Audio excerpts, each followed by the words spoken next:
அஸ்ஸலாமு அலைக்கும் வரஹ்மத்துல்லாஹி வபரகாத்துஹு. அன்பிற்குரிய சகோதர சகோதரிகளே, இஸ்லாத்தின் பார்வையில் உணவு, உடை, உறைவிடம் என்ற தொடர் நிகழ்ச்சியில் நேற்றைய தினம் சொன்ன செய்தியில் ஒரு கூடுதல் தகவலை கேட்டிருக்கிறார்கள். அதாவது நோன்பு திறப்பதற்கு என்று தனியாக ஒரு நியத்து கிடையாது. அதே மாதிரி சஹருக்குன்று என்ன இல்லை, நோன்பு வைப்பதற்குன்று ஒரு நியத்து கிடையாது என்று நேற்று சொல்லியிருந்தோம். அப்போ அதில் ஒரு கேள்வி என்னென்ன சொன்னதுக்காக வேண்டி கேட்குறாங்க. நோன்பு திறக்கும் நேரத்தில் கேட்கப்படுற துவாவுக்கு ஒரு அங்கீகாரம் இருக்குது என்ற கருத்து மக்கள்கிட்ட இருக்குது. நோன்பு திறக்கிற நேரத்தில் துவா செஞ்சுட்டு என்ன செய்கிறாங்க, நோன்பு திறக்கிறாங்க. அந்த நேரத்தில் கேட்குற துவா ஏற்றுக்கொள்ளப்படும் என்று ஒரு நம்பிக்கை இருக்கிற சரிதானாண்டு அதை விளக்க சொன்னாங்க. அது உணவில் வராட்டா கூட நோன்பை சொன்னதுனால இதையும் கேட்டிருக்கிறாங்க, அதையும் விளக்கிடலாம். அதாவது ரசூல் ஸல்லல்லாஹு அலைஹி வஸல்லம் சொன்னதாக ஒரு ஹதீஸு திருமதியில் வருது. என்ன வருதுன்னு கேட்டால், சலாசுன் லா துரத்து தாவத்துகும், 3 பேருடைய துவாக்கள் நிராகரிக்கப்படாது. 3 ஆட்களுடைய துவா அல்லாஹ்வால் கண்டிப்பாக ஏற்றுக்கொள்ளப்படும். ஒரு ஆள் யாருன்னு கேட்டால், அல் இமாமுல் ஆதிலு, நீதியாக நடக்கக்கூடிய ஒரு மன்னர், ஒரு அரசராக இருக்கார், ரொம்ப நேர்மையாக நடக்கிறார், அவருடைய துவா கண்டிப்பாக ஏற்றுக்கொள்ளப்படும். ஒரு சாயிமு ஹீன யுஃப்திரு, நோம்பாளி நோன்பு திறக்கும் போது கேட்குற துவா ஏற்றுக்கொள்ளப்படும். 3வது ஒரு தாவத்துல் மதுரும், அநீதி இழைக்கப்பட்டவனுடைய துவா. நம்ம ஒரு ஆளுக்கு அநியாயம் செஞ்சிட்டோம்னு சொன்னால், அவன் நமக்கு எதிராக துவா செஞ்சான்னு சொன்னால் அல்லாஹ் என்ன செய்வான், அதை ஏற்றுக்கொள்வான். அப்போ இந்த 3 ஏன் மறுக்கப்படாது என்ற ஒரு கருத்தில் உள்ள ஹதீஸ் திருமதியில் வருகிறது. இந்த திருமதியில் வரக்கூடிய இந்த ஹதீஸை பொறுத்த வரைக்கும் அந்த திருமதி அந்த ஹதீஸில் கீழே சொல்லிடுறாரு, ஹாதா ஹதீஸுன் லைஸ இஸ்னாதுஹு பிதாக்கல் கவி, இதனுடைய அறிவிப்பாளர் வரிசை வலுவானது கிடையாது, அவரே சொல்லிடுறாரு. ஒலைசஹோ இந்தி பி முத்தசிலின், இது அறிவிப்பாளர் தொடர்பு அருந்ததாக இருக்கிறது, என்னுடைய கருத்து பிரகாரம் இது அறிவிப்பாளர் தொடர் அருந்ததாக இருக்கிறது என்று சொல்லியும் இந்த ஹதீஸை அவர் பலவீனப்படுத்திடுறாரு. எதனால் தொடர்பு அருந்ததுன்னு சொல்கிறாங்கன்னு கேட்டால், இது அபூ ஹுரைரா அறிவிப்பதாக ஜியாதுன்னு ஒரு ஆள் அறிவிக்கிறார். இந்த ஜியாதுங்கிற ஒரு ஆள் அபூ ஹுரைராவை காலத்தவர் இல்லை. அபூ ஹுரைராட்டிருந்து ஒருத்தர் அறிவிக்கிறார்னு சொன்னால் அபூ ஹுரைராவை பார்த்தவராக இருக்கணும்ல, அபூ ஹுரைராவை சந்தித்து படித்தவராக மாணவராக இருக்கணும், காலத்தில் வாழ்ந்தவராக இருக்கணும். இவர் அவருக்கு சந்திப்பு கிடையாது என்ற காரணத்தினால தான் திருமதியை சொல்கிறாரு, இது முத்தசில் கிடையாது, இணைப்பு தொடர்பு அருந்திருக்குது. அபூ ஹுரைராவுக்கும் ஜியாத் என்பவருக்கு மத்தியில் யாரை விடுபட்டிருக்கிறாங்க, இவர் அவர்கிட்ட அறிவிக்க முடியாது அப்படின்ற ஒரு காரணத்தினால சொல்கிறாங்க. அதுபோக இந்த ஜியாத் என்பவரை யாருன்னு தெரியாத ஒரு ஆள். இந்த ஜியாதுன்னா முதல்ல யாருன்னு அறியப்படாதவராக இருக்கிறாரு. 2வது அபூ ஹுரைராட்டிருந்து இவர் அறிவிக்கிறார்னு சொன்னால் அபூ ஹுரைராவை பார்த்துருக்கணும்ல, இவர் அபூ ஹுரைரா சந்தித்திருக்கணும்ல, அந்த காலத்தவர் கிடையாது என்று சொல்லி திருமதியில் இதை பலவீனமாக்கிறாங்க. இதை 3 துவாக்கள் ஏற்றுக்கொள்ளப்படும் என்பதில் இது ஒன்று வருது. நோன்பாளி நோன்பு திறக்கும் போது கண்டிப்பாக ஏற்றுக்கிறப்படும். இந்த ஹதீஸ் அடிப்படையில் தான் மதரசா பள்ளிவாசல்கள் எல்லாத்தையும் அறிவிப்பெல்லாம் செய்கிறாங்க. ஆனால் இது பலவீனமாயிடுச்சா. அதே நேரத்தில் இன்னொரு ஹதீஸ் என்ன வருதுன்னு கேட்டால், இப்னு ஹிப்பானில் ஒரு ஹதீஸ் வருகிறது. அந்த ஹதீஸில் என்ன வருதுன்னு கேட்டால் இதே வாசகம் வருது. ஆனால் இதில் பலவீனம் ஒன்றும் இல்லை. ஒரு ஹதீஸ் வருது, ஓ சாயிம் ஹீன இஃப்தீருன்னு சொல்லி. அதே மாதிரி ஷுஅபுல் ஈமானில் ஒரு அறிவிப்பு வருகிறது, இதே செய்தி வருகிறது. அப்போ அந்த திருமதியில் வர்றது பலவீனமாக இருந்தாலும் இந்த ஹதீஸ் என்ன இருக்குது, நோன்பாளி நோன்பு திறக்கும் போது ஏற்றுக்கொள்ளப்படும், 3 பேருடைய துவாக்கள் ஏற்றுக்கொள்ளப்படும்ங்கிற ஹதீஸ் சரியான அறிவிப்பாளர் வழியாகவும் வந்திருக்கிறது. வந்தாலும் இதே ஹதீஸ் ஏராளமான நூல்களில் எப்படி வருதுன்னு கேட்டால், அதாவது திருமதியில் இன்னொரு இடத்துல வருது, அது ஒன்று, முஸ்னத் அஹமது ஒன்று, அதே மாதிரி இப்னு மாஜா ஒன்று, இப்னு ஹுசைமா ஒன்று, சுனனுல் குப்ராங்கிற நூல் ஒன்று, தபரானியுடைய கபீர் ஒன்று, தபரானுடைய அவுசத்து ஒன்று, இப்னு ஹிப்பான் ஒன்று. இவ்வளோ நூல்கள்லையும் இந்த ஹதீஸ் எப்படி வருதுன்னா வேறு மாதிரி வார்த்தையில் வருது. அதுதான் சரியான ஹதீஸாக இருக்குது. அந்த வேறமான வார்த்தை எப்படின்னு கேட்டால், 3 பேருடைய துவாக்கள் மறுக்கப்படாது என்று சொல்லிவிட்டு, அஸ்ஸாயிமு ஹத்தா இஃப்திர, ஒரு நோன்பாளி நோன்பு திறக்கிற வரைக்கும் அவனுடைய துவா ஏற்றுக்கொள்ளப்படும் இருக்குது. நோன்பாளி நோன்பு திறக்கும் நேரத்தில் கேட்கும் துவாங்கிறது அது பலவீனமாக போச்சு. இந்த நூலெல்லாம் எப்படி வருதுன்னு கேட்டால், ஹீன யுஃப்திருக்கு பதிலாக ஹத்தா இஃப்திர்னு வருது. ஹத்தாண்டு அது வரைக்கும். அப்போ நோன்பு வச்சுருக்கோம்ல, அது சுபுகுல இருந்து மகரிப் வரைக்கும் நம்முடைய துவா ஏற்றுக்கொள்ளப்படும் அர்த்தம். நோன்பு திறக்கும் நேரத்தில் அல்ல, ஒரு நோன்பாளி நோன்பு திறக்கும் வரைக்கும் அவருடைய துவா ஏற்றுக்கொள்ளப்படும். அப்போ நோன்பாளியை எப்போ இருப்பார்? சுபுகுலேருந்து மகரிப் வரைக்கும் இருப்பார். அப்போ ஒரு ஆள் நோன்பாளியாக இருக்கிறது வந்து காலையில் கேட்ட துவா ஏற்றுக்கொள்ளப்படும், 10 மணிக்கு கேட்டால் ஏற்றுக்கொள்ளப்படும், லோஹரில் கேட்டால் ஏற்றுக்கொள்ளப்படும், அசரில் கேட்டால் ஏற்றுக்கொள்ளப்படும். அந்த வார்த்தையை தான் சில அறிவிப்பாளர்கள் தவறாக நினைச்சிட்டாங்க, ஹீன இஃப்திர்னு போட்டுறாங்க, நோன்பு திறக்கும் போதுன்னு. அது நோன்பு திறக்கும் போதுங்கிறதை விட நோன்பு திறக்கும் வரை, நோன்பு திறக்கும் போது கேட்கும் துவாண்டால் அந்த அந்த மகரிப் டயத்தில் கேட்குற துவாவை குறிச்சிடும். நோன்பு திறக்கும் வரை ஒரு நோன்பாளியின் துவா ஏற்றுக்கொள்ளப்படும்னு சொன்னால், அவர் நோன்பாளியாக இருக்கிற நேரம் 12 மணி நேரம் இருக்குல்ல, அந்த நேரங்களில் கேட்குற துவா ஏற்றுக்கொள்ளப்படும்னு வருது. இதுதான் அதிகமான அறிவிப்பாளர்களை கொண்டு வர்றதுனால இதுதான் இதைத்தான் அவர் தவறாக விளங்கிட்டு அந்த சில அறிவிப்பாளர்கள் என்ன செஞ்சுருப்பாங்கன்னா, நோன்பு திறக்கும் நேரத்தில்னு போட்டிருப்பாங்கன்னு சொல்லி என்ன செய்கிறாங்க, இதுதான் ஏற்றமான கரெக்டான அதிகமான நூல்களையும் அதிகமான அறிவிப்பாளர் வழியாக வரக்கூடிய என்னென்னு கேட்டால், ஒரு நோன்பாளி நோன்பு திறக்கும் வரை அவருடைய துவாவுக்கு ஏற்றுக்கொள்ளப்படும். அப்போ நம்ம அதாவது 12 மணி நேரம் டெய்லி எந்த நேரம்னாலும் துவா செய்யலாம். ரமலானில் நம்ம நோன்பு வச்சுருக்கிறோம்ல, நோன்பு வச்சுருக்கிற நேரத்தில் எப்போ நீங்கள் துவா செஞ்சாலும் மற்ற நேரத்தில் கேட்பதை விட நோன்பாளியுடைய துவாவுக்கு வெயிட் இருக்கிறது அப்படின்னு சொல்கிறாங்க. இப்போ நம்ம கேட்டால் அது இதில் அடங்காது. இப்போ நீங்கள் நோன்பு திறந்துட்டீங்க, இப்போ உங்களுக்கு அடங்காது. சுபுகுல இருந்து மகரிப் வரைக்கும் உள்ள நேரங்கள் பூரா அசரில் கேளுங்க, மத்தியானம் லோகருக்கு பிறகு கூட கேளுங்க. ரமலானில் கண்டிப்பாக நோன்பு நேரத்தில் உள்ள துவா ஏற்றுக்கொள்ளப்படும் இருக்குது.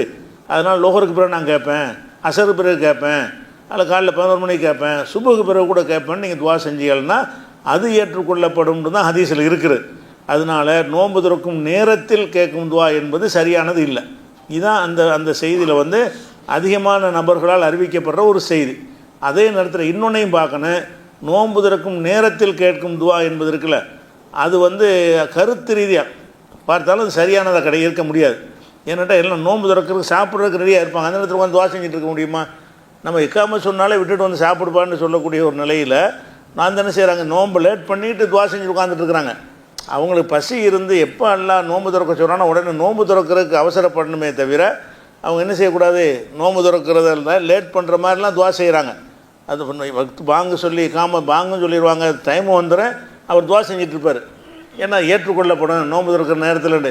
இன்னும் சொல்ல போனால் அவர் அப்போ நோம்பாளியாக இருக்க மாட்டார். டைம் முடிஞ்சிருச்சுல, டைம் முடிஞ்சிருச்சுன்னா அவர் நோம்பாளி கிடையாது. இப்போ சூரியன் மறைந்து விட்டதோ இவர் நோன்பு துறக்காட்டாலும் இவர் நோம்பாளியில் வரமாட்டார், நோன்பு தான் முடிஞ்சிருச்சுல. அப்படிங்கும்போது இவர் அந்த அந்த ஹதீஸ் பிரகாரம் அவருடைய துவா வந்து ஏற்கத்தகுற அந்த தகுதியை வந்து இழந்துருது. அதனால் வந்து நோன்பாளிகளுடைய துவா ஏற்றுக்கொள்ளப்படும் தான் இருக்குது. நோன்பாளி நோன்பு வைத்திருக்கும் நேரம் முழுவதும் உள்ள துவாக்கள் ஏற்றுக்கொள்ளப்படும். அப்போ 30 நாளைக்கு டெய்லி 12-11 மணி நேரத்துக்கு நம்முடைய துவாக்கள் ஏற்றுக்கொள்ளப்படக்கூடிய ஒரு வாய்ப்பு இருக்கிறது. அதுதான் சரியானதுன்னு விளங்கிக்கணும். இப்போ நம்ம அந்த திசுக்கு அந்த தலைப்புக்கு போயிடலாம். உணவுகளை பொறுத்த வரைக்கும், அதாவது ரசூல் ஸல்லல்லாஹு அலைஹி வஸல்லம் காலத்தில் வந்து சாப்பிட்டு விட்டு இந்த கை கழுவுறதுங்கிற ஒரு தன்மையை நம்ம பார்க்கலை. சாப்பிட்டுட்டு கை கழுவுறதுன்னா அவங்களுடைய உணவுக்கு கை கழுவுதல் தேவைப்படாது. ரொட்டி கிட்டி சாப்பிட்றதுனால கையை கழுவுறது கிடையாது. புகாரில் வரக்கூடிய ஒரு ஹதீஸ் என்ன இருக்குன்னு கேட்டால், ரசூலுல்லாஹ்வுடைய காலத்தில் லம் யகுன் லனா மனாதிலு இல்லை அக்குஃபனா வ சவாஇதனா வ அக்தாமனா, எங்களுடைய காலத்தில் ரசூலுல்லாஹ்வுடைய காலத்தில் அந்த வறுமையான நேரத்தில் வந்து கைகளை துடைக்கிறது கூட எங்களுக்கு துணிகள் துடைக்கும் துணி இருக்கும்ல, கைக்குட்டை, அந்த மாதிரி கைக்குட்டையெல்லாம் இருக்காது. சாப்பிட்டு போட்டு நம்ம கையிலே துடைச்சிக்கிறோமோ, இப்படி துடைப்போம்ல, சாப்பிட்டு விட்டு எங்களுடைய கைகள்லேயே என்ன செஞ்சுக்கிடுவோம், கைகளில் இதில் துடைச்சிக்கிடுவாங்க அந்த இதெல்லாம் போகிறதுக்காக வேண்டி. அதை துடைக்கிறது கூட துண்டு இருக்காங்க. அந்த மாதிரி உள்ள நிலையில் இருந்துருக்குறாங்க. தண்ணியும் கிடையாது. சாப்பிட்டு என்ன செய்வாங்கன்னா அங்கே துணி வச்சுக்கிறவங்க துணியில் துடைச்சிக்கிடுவாங்க. துணி இல்லாதவங்களாக இருந்தாங்கன்னு சொன்னால் கையோட கையை தேய்ச்சி விட்டால் விழுந்துரும்ல, இப்படி தொடங்கி தட்டி விடுறது. அந்த மாதிரி எங்களுடைய கைகளைத்தான் வச்சு அதுக்கு பயன்படுத்துவோம் என்ற ஒரு ஹதீஸ் வந்து புகாரில் 5457வது ஹதீஸில் இருக்கிறது. அதனால் சாப்பிட்ட பிறகு நம்ம களத்தில் உள்ள சாப்பாடு கழுவத்தான் வேணும். நம்ம சாப்பிட்ற சாப்பாட்டுக்கு துடைச்சாலும் விசுவிசுன்னு இருக்கும். இந்த குழம்பு இதெல்லாம் இருக்கிறதுனால அதில் என்ன இருக்கும், அது பிரியாணி எண்ணெய் பதார்த்தங்கள் சாப்பிட்டீங்கன்னா இன்னும் வலுவலுன்னு கையெல்லாம் இருக்கும். எண்ணெயான பதார்த்தங்கள் சாப்பிட்ட ஒரு உணவாக இருந்தால் தேங்காய் சோறு, நெய் சோறு, பிரியாணி இது மாதிரி நம்ம சாப்பிட்டோம் என்றால் என்ன செய்யிருக்கேன், கையெல்லாம் விசுவிசு கழுவி ஆகணும். வெறுமனை கழுவுற சோப்பு போட்டு கழுவுனா தான் போகிற மாதிரி உள்ளதெல்லாம் இருக்குது. அது நம்ம காலத்துக்கு தகுந்த மாதிரி உள்ளது, நம்ம கழுவிக்கலாம். அது சுண்ணத்தில் வராது, நம்ம உணவுக்கு முறைப்படி நம்ம கழுவிக்கிறோம்.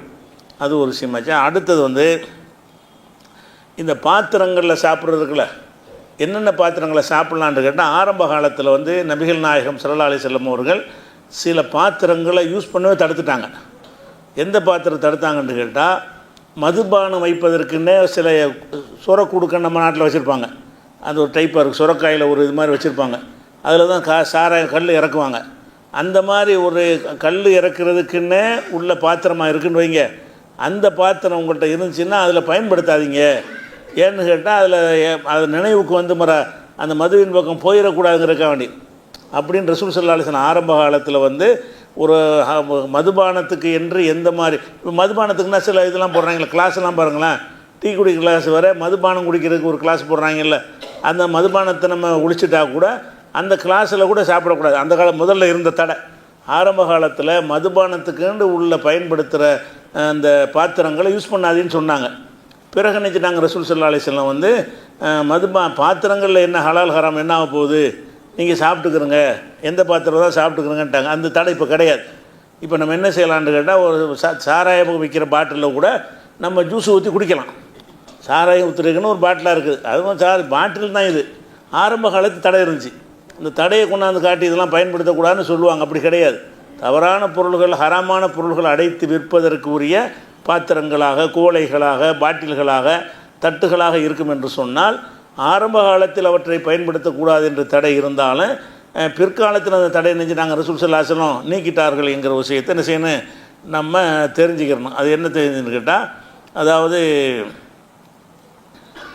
அந்த செய்தி என்ன செய்யுதுன்னு கேட்டால், அதாவது ரசூல் ஸல்லல்லாஹு அலைஹி வஸல்லம் சொல்கிறாங்க, லா தஷ்ரபு, நீங்கள் அருந்தாதீர்கள், ஃபித் துப்பாய், துப்பாயின்னா அந்த சுரக்காயுடைய சுரக்காயில் குடஞ்சி, சுரக்காய் இருக்கும்ல, நல்ல காயை விட்டு குடஞ்சி அது ஒரு பாட்டில் மாதிரி இருக்கும், அதில் பயன்படுத்துவாங்க சுரக்குடுக்க வந்து.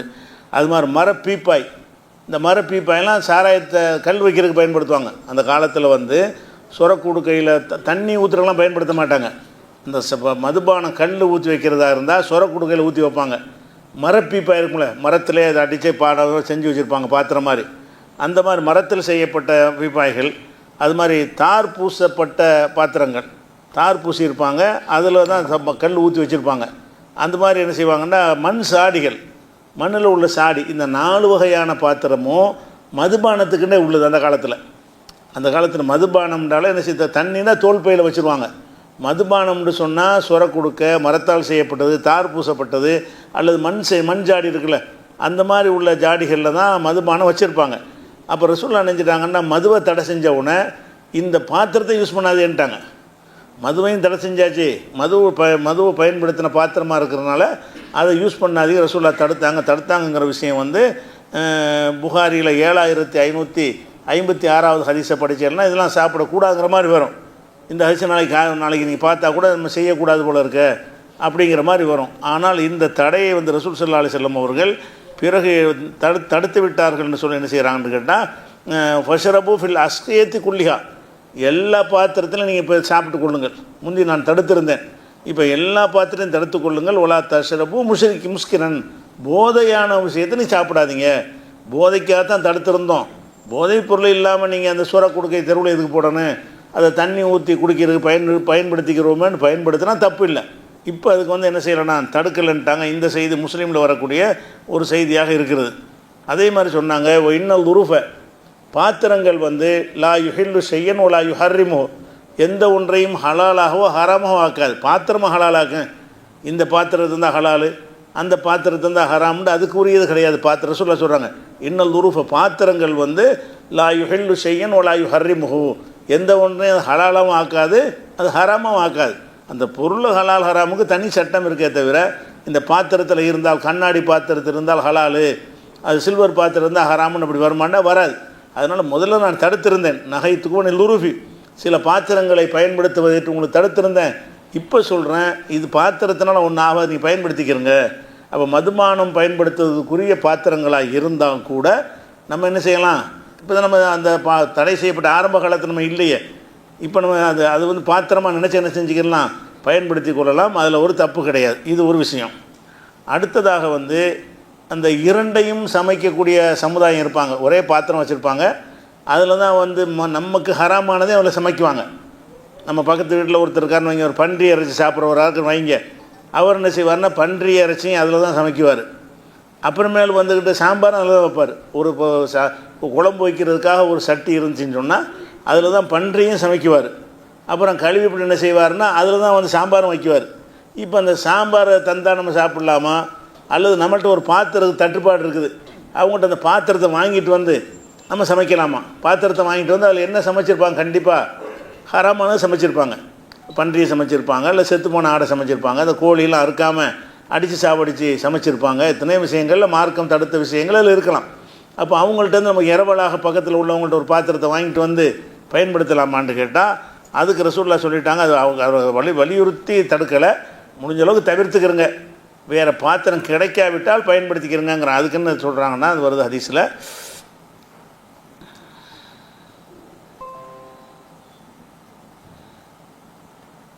அதாவது ரசூலுல்லாஹ்ட்ட வந்து கேட்குறாரு, அபூ சாலபாங்கிறவர் கேட்குறாரு, இன்னாபி அருள் அஹ்லில் கிதாப், நாங்கள் வேதக்காரர்களுடைய பகுதியில் வசிக்கும் பகுதியில் நாங்கள் இருந்து கொண்டிருக்கிறோம். இது புகாரில் 5496வது ஹதீஸில் இருக்கிறது.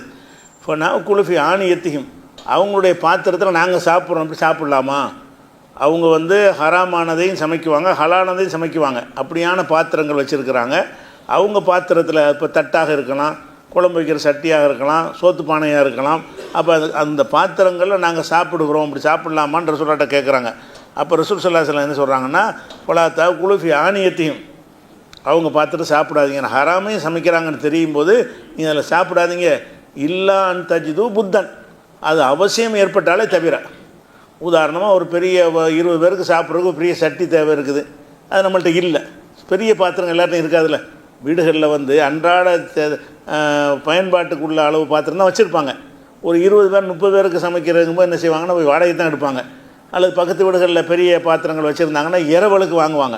அந்த மாதிரி அந்த அகல கிதாபுகள்கிட்ட அந்த பாத்திரம் இருந்துச்சின்னு சொன்னால், உங்கள்கிட்ட இல்லாமல் இருந்தால் வாங்கிக்கிறங்க. உங்கள்கிட்ட இருந்தால் நீங்கள் வாங்காதீங்க. உங்கள்கிட்ட இருக்கும் என்று சொன்னால் நீங்கள் வந்து அந்த பாத்திரத்தை யூஸ் பண்ணாதீங்க. உங்கள்கிட்ட இல்லை என்று சொன்னால், அதில் வந்து 10 பேருக்கு விருந்தாளி வந்துடுவாங்க, நம்மள்கிட்ட 5 தட்டு தான் இருக்கும் பரிமாறுறதுக்கு. பக்கத்து வீட்டில் ஒரு 5 தட்டை வாங்கிட்டு வர்றோம்.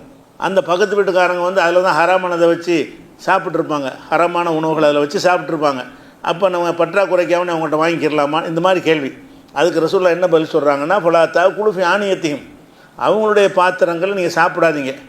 இல்லா யஜிது அல்லா இல்லா அல்லா தஜிது புத்தன், அவசியம் இருந்தாலே தவிர நீங்கள் பயன்படுத்தாதீங்க. இப்போ இல்லம் தஜிது புத்தன், கண்டிப்பாக அவசியம் என்று ஏற்பட்டது என்று சொன்னால் ஃபகுசிலுஹா வ குலு, கழுவிட்டு சாப்பிடுங்க. அந்த பாத்திரத்தை நல்லா கழுவிட்டு என்ன செய்யுங்க, அதிலே சாப்பிடுங்க. ஹராமானதை சாப்பிட்ட பாத்திரமாக இருந்தாலும் அதில் நம்ம சாப்பிட்லாம். எப்போ சாப்பிட்லான்னு கேட்டால், வேறு பாத்திரம் கிடைக்காவிட்டால். வேறு பாத்திரம் இருக்குமானா, எங்கள்கிட்ட பாத்திரம் இருக்குதுங்க, உங்கள் பாத்திரம் வேணாம் அப்படின்னு சொல்லிடலாம். வேறு பாத்திரம் கிடைச்சிச்சின்னு சொன்னால் அதை தவிர்த்துருங்க. வேறு பாத்திரம் கிடைக்கவில்லை என்று சொன்னால், அவங்க ஹராமானதை சமைச்சிருப்பார்கள்ல, அப்படி இருந்தால் கூட அந்த பாத்திரங்களை என்ன செய்யலாம், சாப்பிடலாம், தப்பு கிடையாது அப்படின்னு ரசூலுல்லாஹ் சொல்லிட்டாங்க. இது புகாரில் 5496வது ஹதீஸில் இருக்குது. அதே மாதிரி இது ஒரு விஷயம். அடுத்த பாத்திரங்களில் உள்ள இன்னொரு சட்டம் என்னென்னு கேட்டால், தங்கம் வெள்ளியில் பாத்திரங்கள் சாப்பிட்ற என்ன செய்கிறாங்கன்னா, பெரிய பெரிய வசதியான ஆளுக்கு என்ன செய்வாங்கன்னா, வெள்ளி கிளாஸு, வெள்ளித்தட்டு, அந்த வெள்ளித்தட்டையெல்லாம் வந்து சாப்பிட்றதுக்கு பெரும்பாலும் பயன்படுத்துகிறா கூட அதை வந்து சீர்வரிசையெல்லாம் கொடுப்பாங்க. வெள்ளிக்கோலை வெள்ளித்தட்டெலாம் கொடுத்து விடுவாங்க. எதுக்கு? அது ஒரு முதலீடாக இருக்கட்டும், சாப்பிட்ற தட்டு தான் அது. அந்த மாதிரி நீங்கள் தட்டாக வச்சுக்கிறது தப்பு இல்லை. உங்களுக்கு ஒரு அன்பளிப்பு என்ன செய்கிறாரு, இந்த வெள்ளி டம்ளர் வச்சுக்கிறோங்க. வெள்ளி டம்ளர்னால் வெள்ளி எவ்வளோ தான் அது, நீங்கள் தண்ணியை குடிக்கிறதுக்கு தான் தடை இருக்கே தவிர, தங்கத்தில் ஒரு டம்ளர் உங்களுக்கு தர்றாரு, அது சாப்பிட தான் கூடாது, வாங்கக்கூடாதுன்னு இருக்கா? தங்கத்தை வாங்கிக்கிற வேண்டியது தானே, நாளைக்கு விற்று காசு வாங்கிக்கிற வேண்டியது தானே. அப்போ தங்கத்தினால் தட்டுகள், தங்கத்தினால் டம்ளர்கள் வைத்துக்கொள்ளலாமான்னா வைத்துக்கொள்ளலாம். எந்த அடிப்பில் வைத்துக்கொள்ளலாம்? அது ஒரு தங்கம்ங்கிற வகையில், அது ஒரு வெள்ளியாக, இது அந்த வடிவத்தை நம்ம பார்க்க தேவையில்லை, அது மூலப்பொருள் தங்கம், அதை விற்றா தங்கத்துடைய காசு நமக்கு கிடைக்கும். அப்படிங்கிற வகையில் நம்ம வைத்துக்கொள்ள தப்பு இல்லை. எதுக்கு தப்பு இருக்குன்னு கேட்டால், அதில் சாப்பிடுவதற்கு தடை இருக்குது. ரசூலுல்லாஹ் சொல்கிறாங்க, நஹானா ரசூலுல்லாஹி ஸல்லல்லாஹு அலைஹி வஸல்லம் அனில் ஹரீரி ஒ தீபாஜி. ஹரீர்னாலும் பட்டு தான், தீபாஜினாலும் பட்டு தான். பட்டுடைய 2 வகை, அதாவது மென்மையான பட்டு, கொஞ்சம் நடுத்தரமான பட்டுக்கு உள்ள பேர்கள். அந்த பட்டாடை அணிவதை எங்கள் ரசூலுல்லாஹ் எங்களுக்கு தடுத்தாருன்னா ஆண்களுக்கு தான், அது பொதுவாக தடுத்தாருன்னு வருது. வேறு ஹதீஸ் சான்றுகளை வைத்து ஆண்களுக்கு தான் தடுத்தாங்க, பட்டு பெண்களுக்கு தடுக்கப்படலை. அப்போ பட்டாடையை ரசூலுல்லாஹ் எங்களுக்கு தடுத்தார்கள். ஒரு ஷுருபி ஃபி ஆனியத்தி தஹபி உல் ஃபில்லத்தி, தங்க வெள்ளி பாத்திரங்களில் அருந்துவதையும் தடுத்தார்கள். தங்க வெள்ளி பாத்திரத்தில் செய்யக்கூடாது, தங்க தட்டில் சாப்பிடக்கூடாது, அருந்துவது தான் வருது. அருந்துறது சாப்பிட்றதுன்னு வரக்கூடிய ரெண்டையும் தான் எடுத்துக்கணும். எந்த இடத்துல வந்தாலும் சாப்பிடுவது தடுத்தாங்கன்னா அதில் குடிக்கவும் கூடாது, குடிக்கிறது தடுத்தாங்கன்னா அதில் சாப்பிடவும் கூடாது. ஏதாவது ஒன்று தான் சொல்லுவாங்க, இன்னொன்று அடங்கிக்கிறோம். அப்போ ஒரு ஷுருபி ஃபி ஆனியத்தி தஹபி உல் ஃபில்லத்தி, தங்கம் வெள்ளி பாத்திரங்களில் குடிப்பதை ரசூலுல்லாஹ் தடுத்தார்கள். தடுத்துட்டு என்ன சொன்னாங்கன்னு கேட்டால், ஹுன்ன லஹும் ஃபித் துன்யா, துன்யாவில் அது அவங்களுக்கு உரியதாக இருக்கிறது. ஒஹியலக்கும் ஃபில் ஆஹிரா, ஆகிரத்தில் உங்களுக்கு உரியதாக இருக்குது. ஆகிரத்தில் உங்களுக்கு தரக்கூடியதுன்னா சொர்க்கத்தில் தங்கத்தட்டெலாம் எல்லோரும் சாப்பிடுவீங்க. நமக்கு அல்லாஹ் தரக்கூடிய சாப்பாட்டுக்கெலாம் தட்டு எதில் இருக்கும்? சொர்க்கத்தில் தங்கத்தட்டுலையும் தங்க டம்ளர்லையும் சாப்பிடுவோம். பட்டு ஆடைகள்லாம் நான் அனுமதிக்கப்படும் ஆண்களுக்கு. அது சொர்க்கத்தில் நமக்கு அது உரியதாக இருக்கிறது, உலகத்தில் அவங்களுக்கு உரியதாக இருக்கிறது, நீங்கள் அதனால் யூஸ் பண்ணாதீங்க அப்படின்னு ரசூலுல்லாஹ் ஒரு ஆன்மீக காரணத்தையும் சொல்லி தங்கம் வெள்ளி பாத்திரங்களில் சாப்பிடக்கூடாது. அது பொருளாதார ரீதியாக பார்த்தாலும் அது பைத்தியக்காரத்தனம் தான். அந்த தேய்மானத்தில் பல லட்சங்கள் லாஸ் ஆகும். தங்க தட்டை வச்சு சாப்பிட்டான்னு வைங்க, 4 தடவை வச்சு இழுத்தான்னு சொன்னால் அதில் எத்தனை கிராம் ஓடி போயிடும். ஒரு மோதிரம் செய்யலாம், பல லட்சங்கள் லாஸ் ஆகி போயிடும். அது சொல்லலை காரணம். நம்ம சிந்தித்து பார்த்தாலும் அதுகளை தேய்மானத்துக்குரியதாக பயன்படுத்தக்கூடாது. பயன்படுத்தினா பெரிய நஷ்டமாயிரும். அதனால் தங்க வெள்ளி பாத்திரத்தை தடுத்தார்கள்ங்கிற ஹதீஸ் புகாரில் 5632 ஹதீஸ்லையும் 5633 ஹதீஸ்லையும் இருக்கிறது. அதே மாதிரி ரசூலுல்லாஹ் சொல்கிறாங்க 5634 ஹதீஸில் சொல்கிறாங்க, அல்லது யஷரபு ஃபி இனாயில் ஃபில்லத்தி, வெள்ளி பாத்திரத்தில் யார் அருந்துகிறாரோ, இன்னமா யு ஜர்ஜுர் ஃபி பத்தனை நார ஜஹன்னம், அவர் நரக நெருப்பை தான் சாப்பிடுகிறார். கடுமையான வார்த்தை சொல்கிறாங்க. வெள்ளிக்கு டம்ளரில் வெள்ளி குவளையில் யார் தண்ணீர் அருந்துகிறாரோ அவர் நரக நெருப்பை தான் அருந்துகிறார் அப்படின்னு சொன்னால் அது நரகத்தில் ஒன்றை சேர்க்கும்னு அர்த்தம். ஒரு இலக்கியமாக ஓமையாக சொல்கிறாங்க. அப்போ இது நரகத்தில் சேர்க்குற ஒரு குற்றமாயிரும். சின்ன குற்றம்லாம் இல்லை.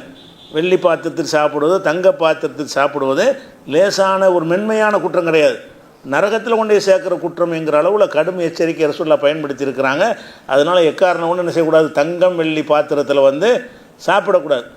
தங்கம் வெள்ளி பாத்திரம் வச்சுக்கலாம், விளைக்கணும். தங்க வெள்ளியில் என்ன வேணாலும் வச்சு, அந்த மைக்கு கூட தங்கத்தில் செஞ்சு வச்சுக்கிடலாம். எதுக்காக செஞ்சு வச்சுக்கிறோம்? அது தங்கம் அவ்வளோதான், தேவைப்பட்டால் விற்றுக்குருவோம். அது எந்த பொருளை வேணாலும் செஞ்சு வச்சுக்கிடலாம். தங்கத்தை சாப்பிடுவதற்கு பயன்படுத்தலாமா, பாத்திரமான பயன்படுத்தக்கூடாது.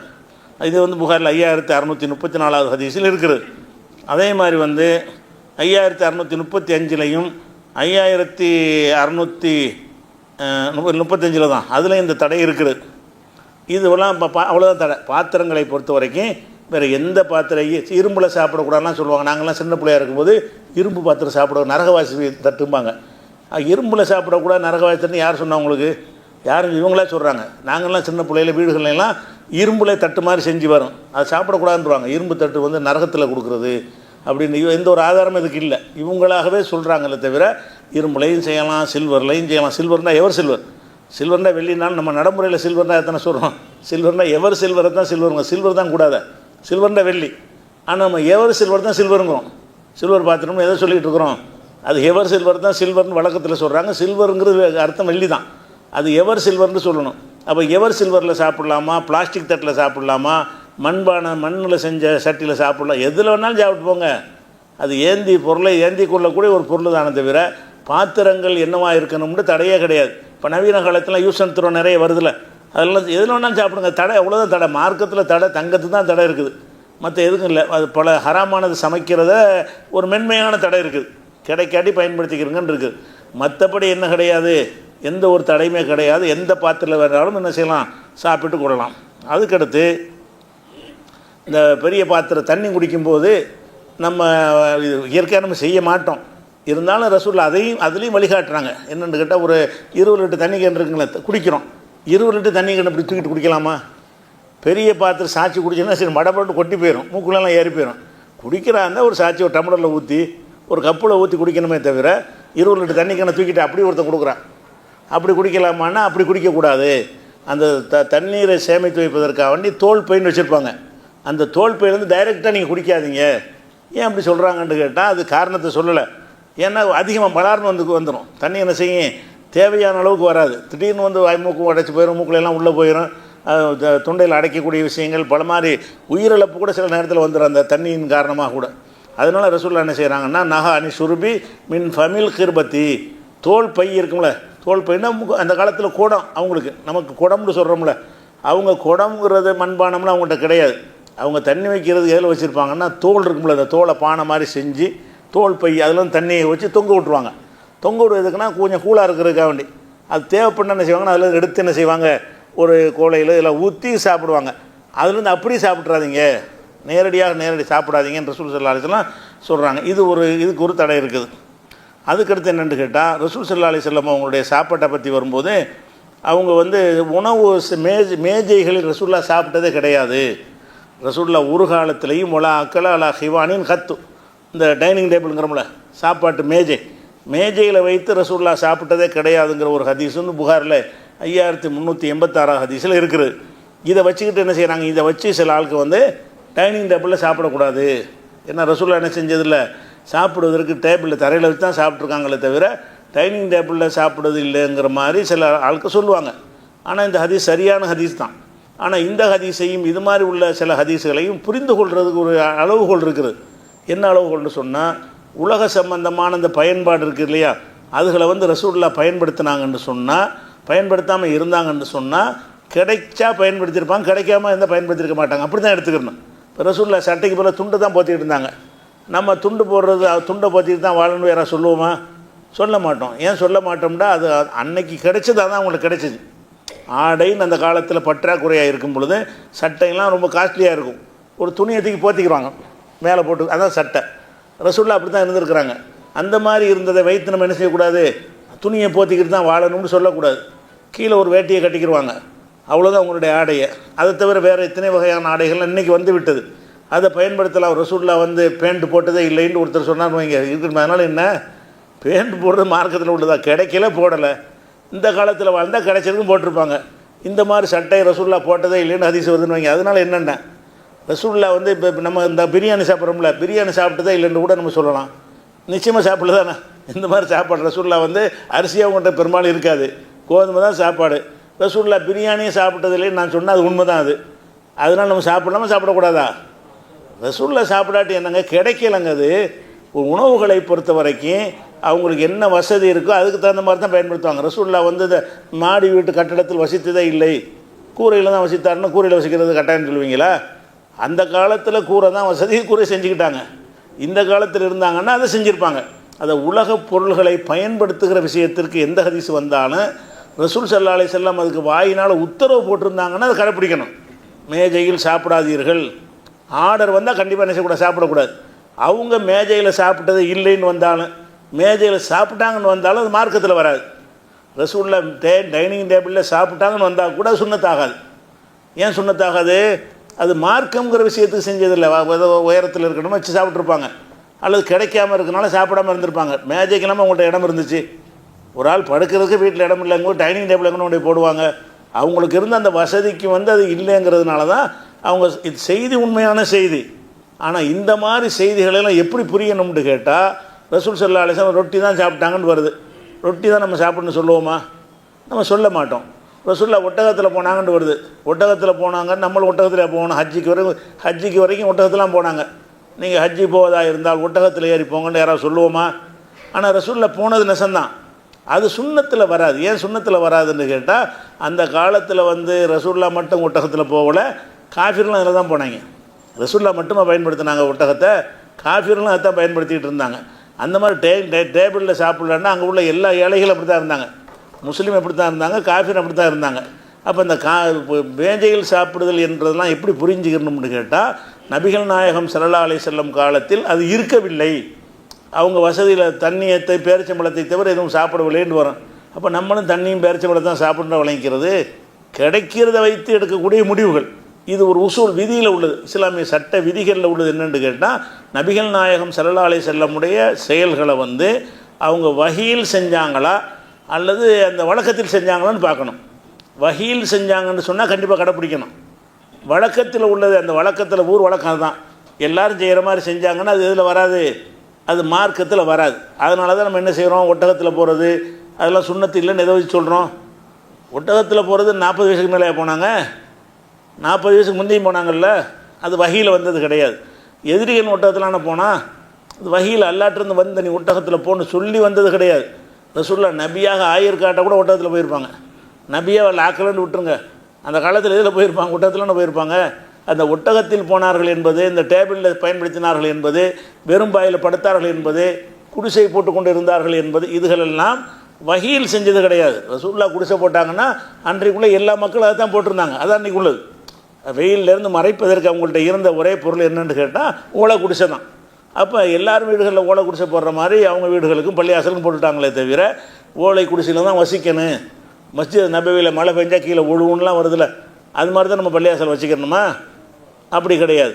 அப்போ நபிகள் நாயகம் ஸல்லல்லாஹு அலைஹி வஸல்லம் செஞ்ச விஷயங்களை என்ன செய்யணும்னு கேட்டால், அது வஹீல் செஞ்சதா? வணக்கங்கள் பூரா வஹீல் செஞ்சது. நெஞ்சில் கை கட்டினாங்கன்னா அது வஹீல் செஞ்சது. நபியான பிறகு தான் செய்கிறாங்க, நபியாருக்கு முந்தி செய்யலை. காஃபிரது செய்ய மாட்டான். அப்போ நபிகள் நாயகம் நபியாக ஆனதற்கு பிறகு நபி என்ற முறையில் எவற்றை செய்தார்களோ அதில் தான் நம்ம என்ன செய்யணும், சட்டம் எடுக்கணுமே தவிர அது மாதிரி இல்லைன்னு சொல்ல என்ன செய்ய வேண்டியதில்லை, அதை நம்ம ஃபாலோ பண்ண வேண்டியது கிடையாது. ஏன்னு கேட்டால் அது நபி என்ற முறையில் அவங்க செஞ்சது இல்லை. அப்போ ரசூல் ஸல்லல்லாஹு அலைஹி வஸல்லம் அவர்கள் எந்த ஒரு காலத்துலேயும் அந்த டைனிங் டேபிளில் சாப்பிட்றத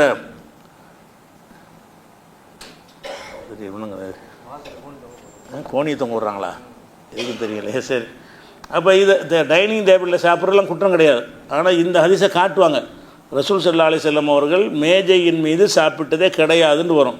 நிஜமாக கிடையாது. அது மாதிரி இல்லை, அவங்க பொரிச்ச மென்மையான ரொட்டியை சாப்பிட்டதுலன்னு அதிலே வருது.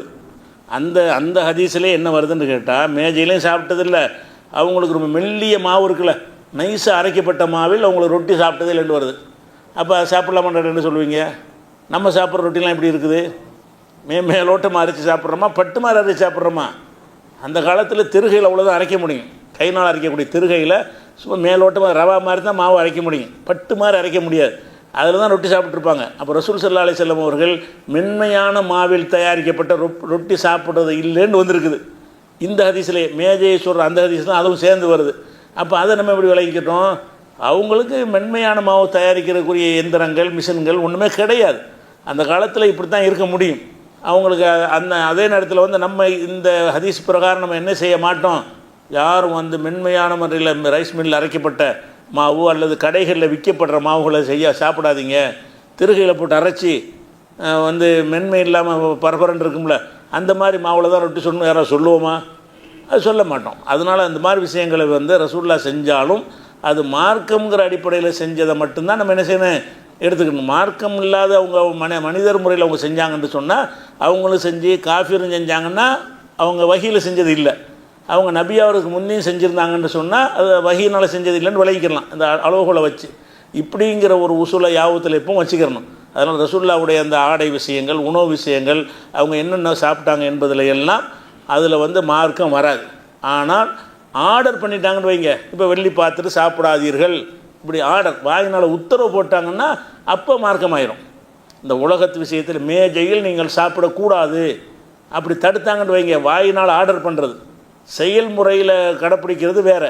வாயினால் உத்தரவு போட்டாங்கன்னா வகையில் தான் போடுறாங்க. நீங்கள் இனிமேல் மேஜையில் சாப்பிடாதீங்கன்னு சொல்லியிருந்தாங்கன்னா மேஜையில் சாப்பிடக்கூடாது. அவங்க சாப்பிட்டது இல்லைன்னு ஒரு மெசேஜ் தான், தகவல் தான் வருது. அதனால் என்ன செய்ய முடியாது, அப்படி செய்யக்கூடாதுன்னு சொல்லக்கூடாது. அடுத்ததாக இந்த இது வந்ததுனால என்ன செய்கிறேன்னு கேட்டால், அந்த நிறைய பேர் சேர்ந்து சாப்பிட்றாங்கல்ல, ஒரு வீட்டில் பல பேர் இருப்பாங்க, அல்ல வேறு சொந்த பந்தங்கள்லாம் இருப்பாங்க, எல்லாருமா சேர்ந்து ஒன்றா உட்காந்து சாப்பிட்றது இருக்குல்ல, அப்படி சாப்பிட்லாமா, தனித்தனியாக தான் சாப்பிட்ணுமா? உட்காரும் பொழுது சாப்பிடும் பொழுது ஒரு தட்டிலே பலர் உட்காந்து சாப்பிடுவாங்க, சகனில் சாப்பிட்றாங்கல்ல, அந்த மாதிரி வீட்டில் உள்ள எல்லா மெம்பர்ஸும் அப்படி சாப்பிட்டுக்கிறலாமா, ஒவ்வொருவரும் தனித்தனி தட்டு வச்சுக்கிடலாமா, அல்லது ஒரு தட்டில் 2-3 பேர் சாப்பிட்லாமா, அப்படிங்கிற மாதிரி விஷயத்தையும் விளைவிக்கணும். நம்ம அப்படி பல மாதிரி சாப்பிட்றோம்ல, அது மார்க்கத்தில் அதனுடைய நிலைமை என்னென்னு தெரிஞ்சு கொள்ளணும். நல்லா என்ன செய்கிறான்னு கேட்டால், குர்ஆனில் 24:61 வசனத்தில் சொல்லி காட்டுகிறான், நீங்கள் சாப்பிட்றது யார் வீட்டிலாம் போய் சாப்பிட்டுக்கலாம், சொந்தக்காரங்க வீட்டில். அப்படி சாப்பிடும்போது எல்லாம் என்ன செய்கிறான்னு கேட்டால், லைஸ அலைக்கும் ஜுனாஹுன், உங்கள் மீது குற்றம் கிடையாது, அந்த குழு ஜமியான் அஸ்தாத்தன், அனைவரும் சேர்ந்து சாப்பிடுவதும் தனித்தனியாக சாப்பிடுவதும் உங்களுக்கு குற்றம் கிடையாது. நீங்கள் ஒரு வீட்டில் 10 பேர் இருக்கிறீங்களா, மொத்தமாக சகனில் போட்டு 10 பேர் ரவுண்டாக இருந்து சாப்பிட்றீங்க, அதுவும் மார்க்கத்தில் உள்ளது தான். இல்லை ஆளாளுக்கு தனித்தனியாக எடுத்து வைங்க, அதுவும் உள்ளது தான். இதில் எந்த ஒன்றும் மார்க்கத்தில் குறை சொல்லப்படக்கூடியதில் வராது. அப்போ அல்லாஹ் தெளிவாக குர்ஆனில் அனுமதிச்சிடறான், லைஸ அலைக்கும் ஜுனாஹுன் அன் தாக்குலு ஜமியான் வஸ்தாத்தன், நீங்கள் ஒன்று சேர்ந்து நீங்கள் சாப்பிடுவதும் தனித்தனியாக சாப்பிடுவது உங்களுக்கு குற்றம் கிடையாது, ரெண்டில் எது வேணாலும் செஞ்சு கொள்ளலாம்னு சொல்லி 24, 61 வசனத்தில் இருக்குது. அதே மாதிரி வந்து அடுத்து தெரிஞ்சுக்கிற வேண்டிய சொன்னால், உணவில் வந்து சூடாக இருக்குன்னு வைங்க, ஊதி ஊதி சாப்பிட்ற நிலை நம்ம இருக்குது. சூடாக டீ வந்து செஞ்சோன்னா செய்ய மாட்டோம். சில பேர் அப்படி சூடாக குடிச்சிருவாங்க. சூடு தாங்க முடியாதவங்க என்ன செய்வாங்கன்னா ஊதி ஊதி குடிப்பாங்க. கொஞ்சம் அந்த சூட்டை கொஞ்சம் குறைச்சி என்ன செய்வாங்க, தாங்குகிற அளவுக்கு அதை செய்வாங்க. அது மாதிரி சோறு சூடாக இருந்தால் கூட என்ன செய்வாங்க, ஊதி ஊதி ஊதியில் மென்மையாக்கும். ஃபேனை போட்டு செய்வாங்க. ஃபேனை போடுறது கேள்வி வராது, வாயில் ஊதலாமாங்கிறதான் கேள்வி. ஊதி அந்த சூடாக இருக்கிற காரணத்தினால் ஊதி சாப்பிட்லாமா, அல்லது நம்ம குடிக்கிறதுல ஏதாவது மிதக்கும், அது நஜீஸானதில்லை, ஏதாவது நம்ம விரும்ப சப்ஜா அதெல்லாம் மிதக்குதுன்னு வைங்க, அது சாப்பிட விரும்பாட்டி என்ன செய்யும், ஊதி ஊதி ஓரமாக தள்ளிட்டு அப்படி சாப்பிடுவோம். கிராம்பு ஏலக்காய் அது மாதிரி மிதக்குன்னு சொன்னால் அதை சாப்பிடாமல் இருக்கிறதுக்கு என்ன செய்வோம், பூண்டு ஊதி விட்டால் ஓரமாக போயிடும். அப்படி அப்போ ஊதுறதே குற்றமா, ஏன்னா ஊதக்கூடாதுன்னு ஒரு தடை இருக்குது. அதை வைத்து ஒன்று என்ன செய்வாங்கன்னு கேட்டால், ஊதியே சாப்பிடக்கூடாது, என்ன மாதிரி இருக்குது அப்படி தான் சாப்பிடணும். சூடாக இருந்தால் கூட தன்னால் வச்சு 6 வரைக்கும் வெயிட் பண்ணி தான் குடிக்கணுமே தவிர ஊதி ஊதி அந்த சூட்டை வந்து தணிக்கக்கூடாது என்று சில பேர் என்ன செய்கிறாங்க சொல்கிறாங்கன்னா ஹதீஸில் இருக்கிறது. அது எப்படி இருக்குதுன்னு கேட்டால், புகாரில் 5630வது ஹதீஸில் இருக்கிறது. இதா ஷரிப் அகதுக்கும், உங்களில் ஒருவர் அருந்தும் பொழுது, தண்ணீர் குடிக்கும் பொழுது, ஃபொலாயத்த நஃபஸ் ஃபில் இனாயி, பாத்திரத்தில் வந்து ஊத வேண்டாம், மூச்சு விட வேண்டாம், அதில் குடிச்சிட்டு அதில் ஊதுரு. அப்போ வாயிலேருந்து ஏதாவது திரும்பி அதில் போய் சேரும்ல, அந்த ஒரு அர்த்தத்தை தர்ற மாதிரி தான் அது இருக்குது. மூச்சு விட வேண்டாம். இது புகாரில் 5630வது ஹதீஸில் இருக்குது. அதே நேரத்தில் அடுத்த ஹதீஸ் 5630 வந்து ஊத வேணான்னு இருக்கிறது. 5631 ஹதீஸில் என்ன இருக்குன்னு கேட்டால், கான அனசுரலான அவர்கள் எத்தனை ஃபோசஃபில் இனாயி மர்ரத்தைன்னு ஒரு சலாதன், அந்த பாத்திரத்தில் ஏதாவது குடிபானம் கொண்டு வந்தாங்கன்னு சொன்னால் 2 தடவை 3 தடவை என்ன செய்வார், ஊதி தான் சாப்பிடுவார். 2 தடவை 3 தடவை. அவர் சொன்னது மார்க்கமாகாது. சொல்லிட்டு அவர் சொல்லுவார், ஒரு சாமி அண்ணன் நபி ஸல்லல்லாஹு அலைஹி வஸல்லம் கான எத்தனை சலாதன், ரசூல்லா இப்படி 3 தடவை ஊதி தான் சாப்பிடுவாங்க. ஏதாவது பானங்கள் கொண்டாந்து கொடுத்தாங்கன்னா ஊதிட்டு என்ன செய்வாங்க, சாப்பிடுவாங்க. ஊதுவதை தடுத்தாங்கன்னு வருது, ரசூல்லா இதை செஞ்சாங்கன்னு ஊதினார்கள்னு வருகிறது. அப்படி ஒரு ஹதீஸ் வருகிறது. அதே மாதிரி வந்து ஆயிஷா நாயகி அறிவிக்கிறாங்க, சஹல் அறிவிக்கிறாரு, ரசூல்லாவுடைய காலத்தில் வந்து நீங்கள் வந்து மெல்லிசாக அரைக்கப்பட்ட மாவு நீங்கள் பயன்படுத்தி இருக்கிறீர்களான்னு ஒரு கேள்வி கேட்குறாங்க. அவர் என்ன செய்கிறாருன்னா, அப்படிலாம் மெல்லிய மாவுலாம் எங்களுக்கு கிடைக்காதுங்கிறாரு. வேறு எப்படி நீங்கள் கோதுமையை மாவு ஆக்குவீங்க அப்படின்னு அவர்கிட்ட கேட்குறாங்க ரசூல்லா காலத்தில். அவர் சொல்கிறாரு, என்ன செய்யணும்னா, நாங்கள் திருகையில் போட்டு அரைப்போம். திருகைன்னு சொன்னால் பழைய காலத்து பூல ஆட்களுக்கு நிறைய பேர் தெரியாது. ஒரு 50 வயசுக்கு மேலே உள்ள ஆட்களுக்கு என்ன செய்யும், திருகையை பார்த்துற வீடுகளில் நினைஞ்சிருப்பாங்கன்னா கோதுமையை போட்டு சுற்றி கைனால சுற்றுவாங்க. சுற்றணுன்னு அது என்ன செய்யும், ரெண்டு தட்டு மாதிரி இருக்கும், அதில் போட்டு கைனால சுற்ற என்ன செய்யும், அரைச்சி மாவை வந்துக்கிட்டு இருக்கும். அதுக்கு பேர் திருகைங்கிறது. ரைஸ் மில்லாம் இப்போ கிடையாது, கோதுமை மாவாக்குறதுக்கு எந்த ஒரு மிஷின்களும் கிடையாது. இப்போ மிக்ஸி இந்த மாதிரி கிரைண்டர்லாம் இப்போ கிடையாது, கைனால் தான் செஞ்சுக்கிறணும். அந்த மாதிரி திருகைன்றதுக்கு பேர். திருகைன்னு அடித்தோடனே நெட்டில் படத்தை பார்த்துக்கிறோங்க எப்படின்னு. பார்க்காத ஆளுக்கு, இளம் வயசு ஆளுக்கெல்லாம் திருகையை பார்த்துருக்க மாட்டீங்க. அது ஆட்டு உரல் மாதிரி உள்ளது தான், அது மாதிரி உள்ளது திருகை. ஆட்டு உரல் வந்து இப்படி மொத்தமாக இதாகிடும், ஈரமானதை போட்டு தான் அரைக்க முடியும். இது ஈரமான இல்லாமல் காஞ்சதை அரைக்கிறதுக்கு திருகைன்னு வச்சுருப்பாங்க, தண்ணி ஊற்றாமல் அரைக்கிறது. அது என்ன செய்வாங்கன்னா, அதுக்கு என்ன சொல்லுவாங்கன்னு கேட்டால், நாங்கள் திருகையில் கொண்டு கோதுமையை போடுவோம், போட்டு திருகையை சுற்றுவோம். சுற்றணுன்னு என்ன செய்யணும்னா, கீழே உள்ளது அப்படியே உடஞ்சி வந்து கீழே வந்து தள்ளிக்கிட்டே இருக்கும். சுத்த என்ன செய்யும், கீழே ஒரு தட்டு வச்சுருப்பாங்க, அதில் வந்து கொட்டிடும். கொட்டின பிறகு நாங்கள் என்ன செய்வோம்னு கேட்டால், அதை ஊதுவோம். அதில் நாங்கள் ஊதுனோன்னு என்ன செய்வோம்னா, மேலே உள்ள உமியெல்லாம் பறந்துடும். ஏன்னா கோதுமையில் உமி இருக்கும்ல, கோதுமையுடைய தோல் வந்து உமியாக இருக்கும், அந்த உமியெல்லாம் பறந்துடும். மிச்சம் உள்ளதை நாங்கள் குழைச்சி சாப்பிடுவோம் அப்படின்னு சொல்லும் பொழுது, குன்னா நன்ஃபகு, அதில் நாங்கள் ஊதுவோன்னு வருது. மாவை அரைச்சிட்டு அந்த மாவில் உமியெல்லாம் இருக்கும்ல, அந்த உமி போகிறதுக்காக என்ன செய்வாங்களாம், பூண்டு ஊதுவாங்களாம். ஊதுன நவாயிரம் அந்த மேலே உள்ள உமிலாம் பறந்துடும்ல, உமி பறந்துட்டு அந்த மாவு மட்டும் மிச்சமாக இருக்கும், அதைத்தான் நாங்கள் சாப்பிடணும்னு அவர் சொல்கிறார். அப்போ ரசூலுல்லாவுடைய காலத்தில் நினைஞ்சிருக்காங்கன்னா, திருகையில் அரைக்கிற மாவை மேலே உள்ள இந்த கோதுமைகளை கோதுமை தவிடுங்கள, இந்த தவிடுகள்லாம் வெளியேறுவதற்கு அவங்க செஞ்ச வழி என்னன்னு கேட்டால், ஊதத்தான் செய்வாங்க. முறத்துலையும் அடித்து செய்வாங்க. நம்ம காலத்தில் ஊத மாட்டாங்க, நம்ம கிராமங்களில் முறம் வச்சுருப்பாங்க. முறத்தில் அடித்தோன்னா இந்த தவிடுலாம் போயிடும், மாவு மட்டும் மிஞ்சிடும். அந்த காலத்தில் முறம் இல்லை போல இருக்குது, அவங்க நினைஞ்சிருக்காங்க ஊதி இருக்கிறாங்க. அந்த காலத்தில் அந்த பகுதியில், நம்ம பகுதியில் வந்து முறத்தை வச்சுருக்கிற மாதிரி அரபு நாட்டில் இல்லாமல் இருந்திருக்கலாம், அல்லது அவர் அதை சொல்லாமல் இருந்திருக்கலாம். ஆனால் என்ன வருதுன்னு கேட்டால், குன்னா நன்ஃபகு, நாங்கள் திருகையில் அரைக்கப்பட்ட மாவை ஊதுவோம், ஊதுனோன்னு பறக்க வேண்டியெல்லாம் பறந்துடும், அதுக்கு பிறகு எஞ்சினது நாங்கள் சாப்பிடுவோங்கிறாங்க. அப்போ ஊதுவது என்பதே தப்பாக இருந்துச்சுன்னு சொன்னால் இன்னொரு ஹதீஸில் என்ன வருது, 5414 ஹதீஸில் என்ன வருதுன்னு கேட்டால், குன்னா நத்தகனு, நாங்கள் திருவையில் வந்து அரைக்குவோம், நன்ஃபகு அதில் நாங்கள் ஊதுவோம், எத்தீரு மாத்தார அது பறக்க வேண்டியெல்லாம் பறந்து போயிடும், அதாவது தவிடு தூசிலாம் பறந்து போய்விடும், ஒமா பக்கிய மிச்சமாக உள்ளதை சர்ரைனாகும் நாங்கள் குலைத்து சாப்பிடுவோம் அப்படிங்கிற ஒரு விஷயம் வந்து 5413 ஹதீஸில் இருக்குது. இந்த ஹதீஸில் இன்னொரு செய்தி வருகிற ரசூல் ஸல்லல்லாஹு அலைஹி வஸல்லம் அவர்கள் அந்த சல்லடைமாங்கல்ல, அரிப்புமாங்கல்ல, சல்லடைன்னா மாவை சலிக்கிறதுக்கு என்ன செய்வாங்க, அரைச்சிட்டு இந்த மாவை சலிச்சாங்கன்னு சொன்னால் அதில் பட்டு மாதிரி மாவு மட்டும் இறங்கிடும், கொஞ்சம் சரியாக அறப்படாதது பெரிய பெரிய துண்டுகள் அந்த தோள்கள்லாம் மேலே தங்கிடும், அந்த மரப்பட்டு மரம் அரைப்பாங்க, அதை மேலே உள்ளதை எடுத்து மரம் என்ன செய்வாங்க, அரைக்குவாங்க. இப்படி இந்த வடிகட்டுறதுக்கு பேர் வந்து சல்லடை. சல்லடை ரசூலுல்லாஹ் பார்த்தது இல்லைன்னு ஹதீஸில் வருது. அப்போ நம்ம நீ சல்லடை பயன்படுத்தலாமா, மேஜைக்கு பயன்படுத்துகிற மாதிரி வந்தால் என்ன செய்யணும், இதான் இந்த திருகு இந்த இருக்கு போனால் இதில் பார்த்தா தெரிஞ்சுக்கிறோம், சரி இதில் காட்டினா தெரியாது, சரி. அப்போ என்னென்னு கேட்டால், அப்போ சல்லடைக்கு வந்து ரசூலுல்லாஹ் பயன்படுத்துகிற ஹதீஸ் மாதிரி தான் இதில் என்ன வருதுன்னு கேட்டால், மாரா ரசூலுல்லாஹி ஸல்லல்லாஹு அலைஹி வஸல்லம் முன்ஹுலன், ரசூல் ஸல்லல்லாஹு அலைஹி வஸல்லம் அவர்கள் அவங்கள நபியாக அல்ல ஆக்குனதில் இருந்து, அதுக்கு முன்னாடி நல்ல சொகுசு வாழ்க்கை வாழ்ந்தாங்க, நபியாக அனுப்பிலிருந்து மூத்தாவர் வரைக்கும் அவங்க சல்லடையை பயன்படுத்தினது கிடையாது. அரிப்புமாங்கல், எங்கள் ஊரில் அரிப்புமாங்க, அதை பல ஊர்களில் சல்லடையுமாங்க. அந்த சல்லடையை வந்து என்ன செய்கிறதில்ல, பயன்படுத்தின இல்லைன்னு வருது. அதனால் வந்து ரசூலுல்லாஹ்வை பயன்படுத்தவில்லை, அதனால் மாவு அரிக்கை என்ன செய்யக்கூடாது, சலித்து சாப்பிடக்கூடாது, அப்படி தான் சாப்பிட்ணும் யாராவது சொல்லுவாங்களா? சல்லடை பயன்படுத்தலைன்னா இல்லை, கிடைக்கல, அந்த அதெல்லாம் பயன்படுத்துறதுக்கு, அல்லது மாவை ரெண்டாக பிரித்தா நஷ்டமாயிரும்.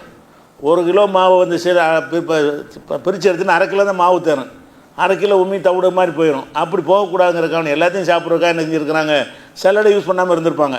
அப்போ சல்லடை யூஸ் பண்ணலை என்ற காரணத்திற்காக சல்லடை பயன்படுத்தக்கூடாதுன்னு சொல்லாத மாதிரி தான் அந்த மேஜை இது எல்லாத்தையும் புரிஞ்சுக்கிறணும், அது ஒரு விஷயமா இருக்குது. அதனால் ஊதுறது வந்து ரசூலுல்லாஹ் தடுத்தாலும் அதை மென்மையான தடைன்னு விளைவிக்கணும். தடுத்தும் இருக்கிறாங்க, செஞ்சும் இருக்கிறாங்க.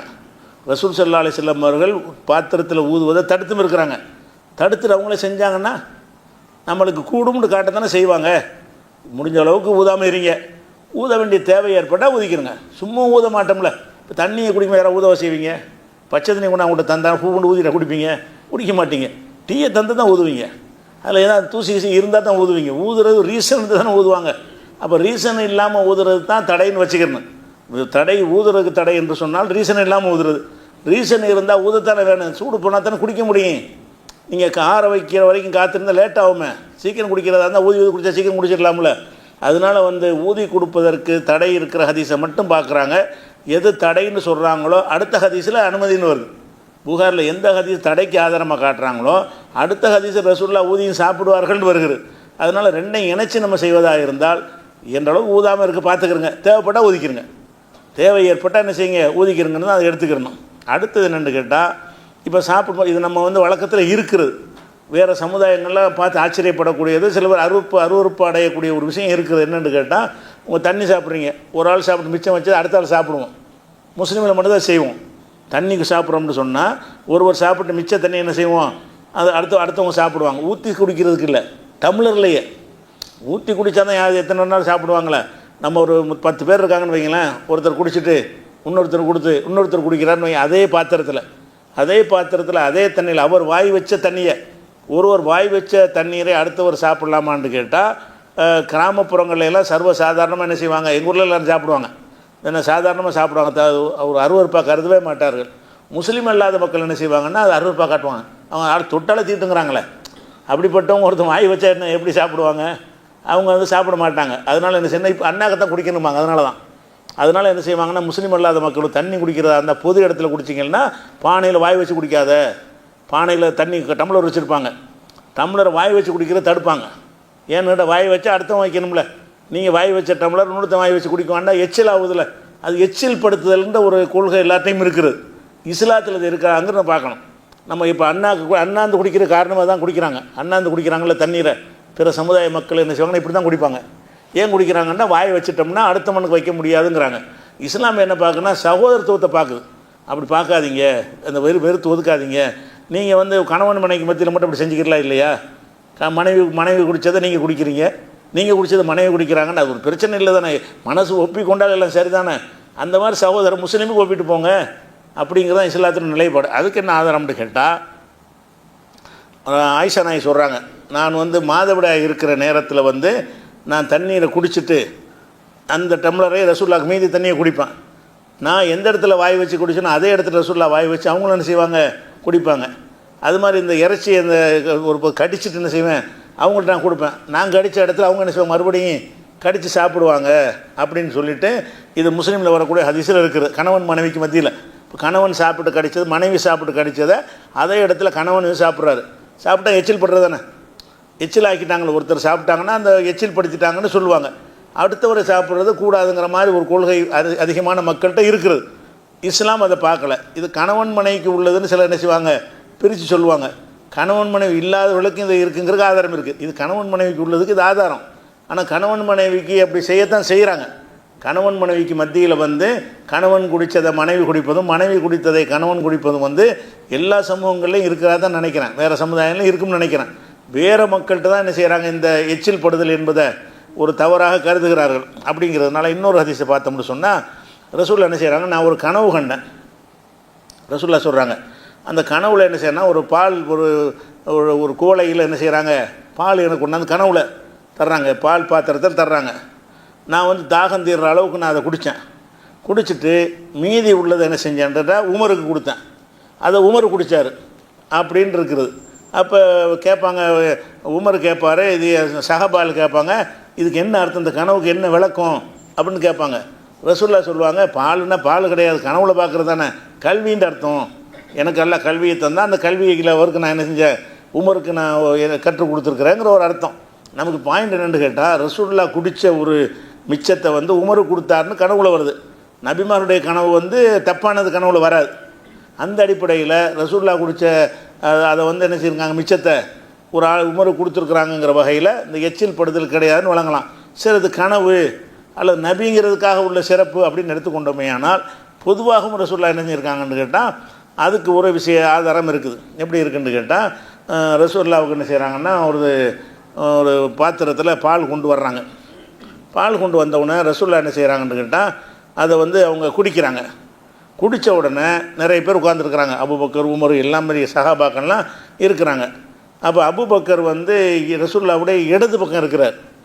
இடது பக்கத்தில் அபூபக்கர் இருக்கிறார். ரசூல்லாவுடைய வலது பக்கம் ஒரு கிராமவாசி இருக்கிறார். அப்போ ரசூல்லா குடிச்சிட்டு யாருக்காக கொடுக்கணும், மிச்சத்தை கொடுப்பாங்கள்ல, மிச்சத்தை கொடுக்கறதுக்காக வேண்டி என்ன செய்கிறாங்கன்னா, அவங்க குடிச்சு முடிச்சுட்டு கொடுக்க போகும்போது என்ன செய்கிறாருன்னு கேட்டால், உமர் வந்து ரசூல்லாட்ட குறுக்கிட்டு என்ன செய்கிறாங்க, அல்லாவுடைய தூதர் அபூபக்கர் கொடுங்க. ஏன்னு கேட்டால், அபூபக்கர் பெரிய ஆள், இவர் கிராமவாசிக்கு பெரிய மரியாதை கொடுத்து ரசூல்லா கொடுத்துடக்கூடாது அப்படின்னு சொல்லிட்டு என்ன செய்கிறாங்கன்னு கேட்டால், இடது பக்கம் இருக்கிற அபூபக்கர் கொடுங்கன்ட்டு சொல்கிறாங்க. அப்போ ரசூல்லா என்ன செய்கிறாங்கன்னு கேட்டால், அப்படி கொடுக்க முடியாது, நான் வலது பக்கம் தான் கொடுப்பேன். அபூபக்கராக இதெல்லாம் நான் பார்க்க மாட்டேன், முதல்ல வலதுலேருந்து ஆரம்பிக்கணும். ஒரு சப்ளை செய்வதாக இருந்தால் என்ன செய்யணும், வலப்புறம் இருந்து ஆரம்பிக்கணும்.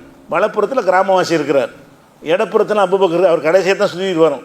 இங்கேருந்து கொடுத்துட்டு எல்லாம் முடிச்சுட்டு வரும்போது கடைசியாக தான் யாருக்கு கிடைக்கும், அபூபக்கர் கிடைக்கும் அப்படின்னு சொல்லிட்டு, அப்போ ரசூல்லா என்ன செய்கிறாங்கன்னா, அது அபூபக்கருக்கு கொடுக்காம கிராமவாசி கொடுத்துட்றாங்க. கொடுத்தது மட்டும் இல்லாமல் அப்படியே நீங்கள் குடிச்சிட்டு அடுத்தாள் கொடு, நீங்கள் குடிச்சு அடுத்தாள் கொடு, வலது பக்கமாக கொடுத்துட்டு போங்கிறாங்க. அப்போ ஒவ்வொருவரும் எச்சில் படுத்துன்னு அடுத்தாள் சாப்பிட்றாங்க. இப்போ ரசூல்லா கொடுத்ததை வந்து என்ன செய்வாங்க, வேறு ஒரு விளக்கம் சொல்லிடுவாங்க. ரசூல்லான்னா அது வந்து அது புனிதமானது, அல்லாவுடைய ரசூலுடைய எச்சில்ங்கிறது பெருசாக அது பாக்கியமாக மக்கள் நினச்சிருப்பாங்க. அது எல்லாருடைய இதுக்கும் சரியாக வருமானு கேட்பாங்க. எல்லாருக்கும் தான் இது வருது.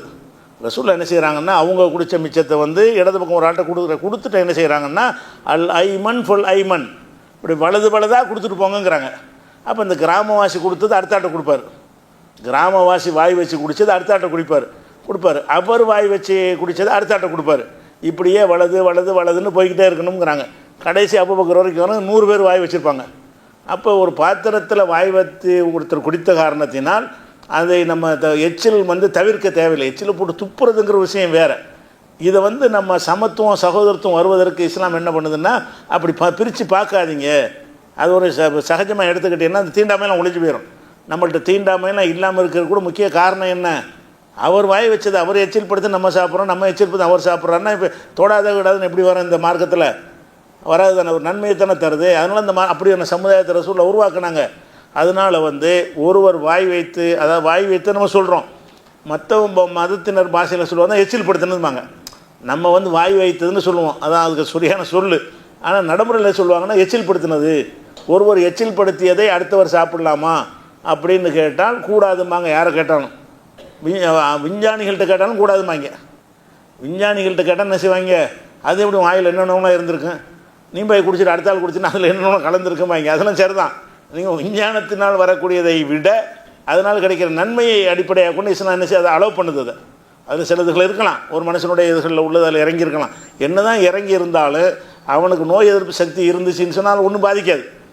அந்த இது இப்படிலாம் நடக்கிறவனுக்கு நோய் எதிர்ப்பு சக்தி அதிகமாகிடும், பழகின அப்படியே வழங்குதா. இதெல்லாம் யாருக்கு நேற்று சொன்ன மாதிரி யாருக்கு வரேன், இதெல்லாம் அந்த வெள்ளைக்காரனாக இருக்கான் பாருங்க, அவனுக்கு தான் இது பெரிய பாதிக்குமே தவிர நம்மளோடலாம் பாதிக்கவே செய்யாது. அதனால் அந்த கிருமிகள் வரும், தொற்று வந்துடும்லாம் காரணம் காட்டி கொண்டு எச்சில்னு சொல்லி ஒதுக்கக்கூடாது. ஆனால் கட்டாயம்லாம் கிடையாது, நீங்கள் விரும்பினா சாப்பிடாமல் இருக்கலாம். ஒரு சாப்பிடுவது தப்பான்னு கேட்டால் தப்பு கிடையாது, அது மார்க்கத்துக்கு விரோதமான கிடையாது. ஏன்னாட்டா ரசூலுல்லாஹ் வச்சது மிச்சத்தை வந்து அடுத்தவங்க சாப்பிட்றாங்க, அடுத்தவர் மிச்சம் வைத்ததை எச்சில் படுத்து அடுத்தடுத்து உள்ளவங்க சாப்பிட்றாங்க, பலரும் சாப்பிட்ருக்குறாங்க என்பதை புகாரில் 2352வது ஹதீஸில் நம்ம பார்க்குறோம். அடுத்து இது ஒரு உணவுகள் விஷயத்தில் அறிந்து கொள்கிற விஷயம் வந்து இது ஒரு நம்ம சந்திக்கிற ஒரு பிரச்சனை. அடுத்து என்னென்னு கேட்டால், இது நேற்று மேலோட்டமாக சொல்லியிருக்கோம், ஆதாரம் சொல்லாமல் சொல்லியிருக்கிறோம். இப்போ தொழுகையும் சாப்பாடும் ஒன்றாயிரும். ரசூலுல்லாஹ் காலத்தில் வந்து 2 வேளை சாப்பிடுவாங்க. ஒன்று வந்து காலை சாப்பாடுனா ஒரு 10 மணி 11 மணி அந்த மாதிரி சாப்பிடுவாங்க. காலையில் நம்ம கணக்கு எடுத்துக்கிட்டிங்கன்னு சொன்னால் 10 மணி 11 மணி அளவுக்கு காலை சாப்பாடு சாப்பிடுவாங்க. மத்தியான சாப்பாடுன்னு ஒன்று கிடையாது, மத்தியானம் சும்மா இருந்துருவாங்க அரபுல. இப்போ உள்ள பார்க்கக்கூடாது, இப்போ நிறைய நம்மளோட ஜாஸ்தியாக சாப்பிட்றாங்க. இப்போ அன்றைக்குள்ள நிலைமைக்கு என்ன செய்கிறாங்க, காலையில் சாப்பிடுவாங்க. அடுத்த சாப்பாடு எப்போன்னு கேட்டால் மகரிப் டயத்துலாம் சாப்பிடுவாங்க. இருட்டில் வெளிச்சத்துலலாம் சாப்பிட்டுட்டு இருக்க மாட்டாங்க.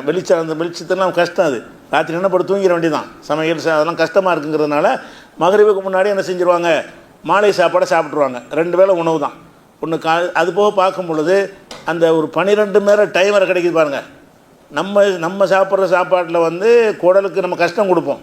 எப்படி கஷ்டம் கொடுப்போம், காலை சாப்பாட்டுக்கும் மத்தியான சாப்பாட்டுக்கும் சின்ன டைம் தான் இருக்கும். காலை சாப்பாடு 10 மணி, மத்தியான சாப்பாடு 2 மணி, 4 ஹவர் தான் டைம் இருக்குது கேப்பு. 4 ஹவருக்குள்ளே அது செமிச்சிருக்குமா, முழுசாக இருக்காது. காலை சாப்பாடே 10 மணி நேரம் வரைக்கும் அது தாக்கு பிடிக்கக்கூடிய தன்மை இருக்குது. நம்ம என்ன செய்யறோம்னா 4 மணி நேரம் மறுபடியும் சாப்பிட்றோம். மறுபடியும் 2 மணிக்கு சாப்பிட்டுவிட்டு நைட்டு என்ன செய்கிறோம், 8 மணிக்கோ 10 மணிக்கோ சாப்பிடுக்கிறோம். விளங்குதா. அது ஒரு பார்த்திங்கன்னா கேப்பு கம்மியாக இருக்கிறது. அவங்க சாப்பாடு 12 மணி நேரம் வந்துடும். காலை சாப்பாடு அந்த மணிக்கு மத்தியில் அதிகமான டைம் என்ன செய்வாங்க, அந்த உணவு செமிப்பதற்காக அந்த கொடுப்பாங்க. அது ஒரு நல்ல பழக்கம்தான். சில கிராமங்களில் இன்றைக்கும் 2 வேளை சாப்பாடு தான் இருக்குது.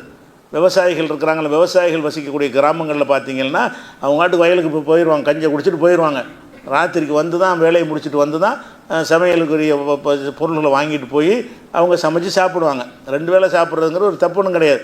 அப்போ ரசூலுல்லாஹ் என்ன செய்கிறாங்கன்னு கேட்டால், நீங்கள் வந்து இதா உலியல் அஷாவு, மாலை உணவு வைக்கப்பட்டு விட்டது. மாலை உணவுனா மகரிப் நேரத்தில் வைப்பாங்க. மாலை உணவு வைக்கப்பட்டு உக்கைமத்திய சலாத்து, தொழுகைக்கும் இக்காமத் சொல்லப்பட்டு விட்டது.